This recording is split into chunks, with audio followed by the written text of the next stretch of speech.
qua cờ lư cờ nhỏ phố ra lẽ khó plo yêu mê sơ mô cho yêu ta bà đô bà ti đu tu lo hi khó ô sô lo ra ô giờ u lơ cờ ô phụ ta si giờ nó phụ qua kim mô ba giờ ba yêu mê chi mùi lo yêu ta bà đô cha qua sân mê giờ pa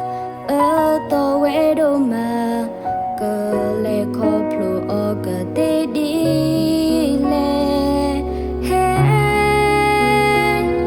mẹ chỉ po giờ pa ra la na bộ ba con này đi mẹ ô lô hè ô ba yêu ta nhớ khi chú cờ pa lo ta đâu cờ xa yo cờ xa giờ lê quê ta ta lối qua cờ lơ cla bơ ta chi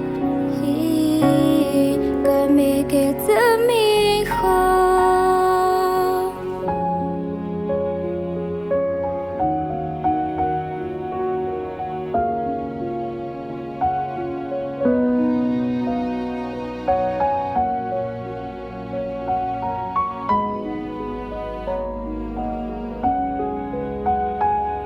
yêu tao khi là po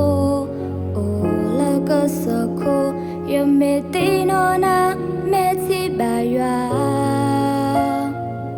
cha sợ chỉ mà nó khô ba ô yi đồ na sợ ô bu bà sa mà chút tí bà